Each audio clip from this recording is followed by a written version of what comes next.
more than black people were made for white or women created for men, said the great Pave singer. Namaste, good afternoon, honorable principal, respected panel of judges, teachers, dear friends, and my opponents. It's me, Novyana from Grayson Einstein, and today I stand before you to argue in the favor of the topic, animals should be given the same rights as humans. Firstly, animal rights are those rights that animals should be entitled to for their existence in moral value and basic fundamental protection just like human beings. Animals also have emotions. They can feel love, hate, happiness, joy, and sorrow, so they deserve to be treated with the same level of love and respect that we would want for ourselves.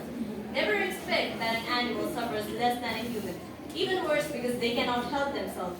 Each year, it is estimated that more than 50 million animals, including dogs, cats, monkeys, and rabbits, are forced to endure painful experiments in the US.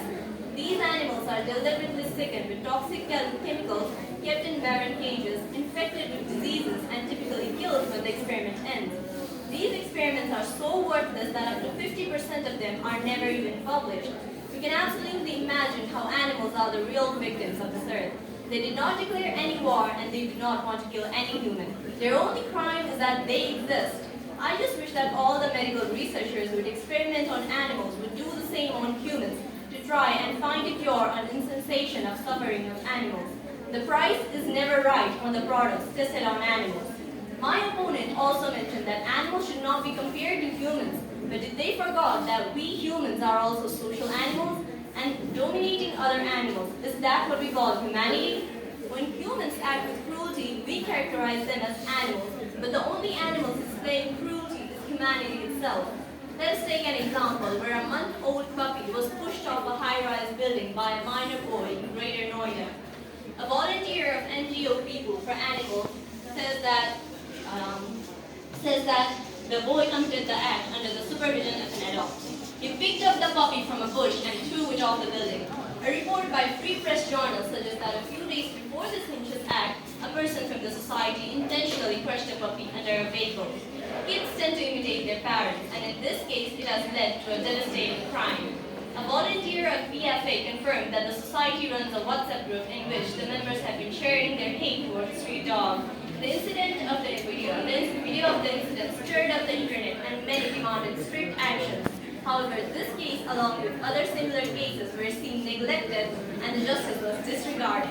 Now take a moment to consider. If humans were in this place and their justice was disregarded, would the same laws apply? Absolutely not. When we take time to gain understanding towards an animal's nature, we come to realize that they love, have feelings, loyalty, and even a soul.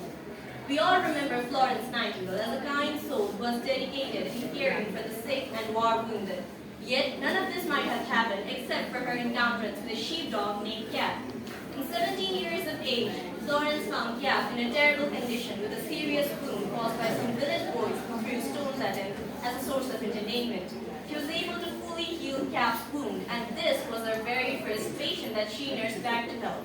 By this, we can judge the heart of a person by their treatment of animals. When I look into the eyes of these poor creatures, I do not see an animal. I see a living being, I see a friend, and I feel a soul. Why be cruel to them when they treat you better than the people? As Mahatma Gandhi wisely said, the greatness of a nation and its moral progress can be judged by the way its animals are treated. Let me remind you that animals are not a thing, property, or beast of burden, but rather subjects of life which are worthy of our love, respect, and compassion. I have developed a deep respect for animals, considering them as fellow living organisms with certain rights that should not be violated. At last, I'm not asking for animals to have the exact same rights as humans, but they should at least have the right to live free from human use and exploitation. I'm so grateful to anyone and everyone who stood up for the Earth's animals.